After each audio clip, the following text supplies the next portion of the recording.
నమస్కారం. నేను doctor Sasikiran, ENT consultant medical hospitals Kurnool. ఈరోజు గొంతు నొప్పి గురించి మాట్లాడుకుందాం. గొంతు నొప్పి కారణాలు రకరకాలు ఉంటాయి. దీనికి ముఖ్యంగా 3 రకాలుగా మనం అనుకోవచ్చు.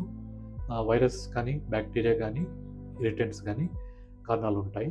ఈ కారణాలు ఉన్నప్పుడు మనకి ప్రాబ్లం మింగడానికి, అన్నం కానీ, నీళ్ళు కానీ మింగడానికి ఇబ్బందిగా, నొప్పిగా ఉంటుంది. సో ఏ కారణం అని కనుక్కోవడానికి మనకి రకరకాల పరీక్షలు ఉంటాయి. థ్రోట్ స్వాబ్ కానీ, ఎక్స్‌రే కానీ ఇలా పరీక్షలు చేసి మనము దానికి కారణం కనుక్కోవచ్చు.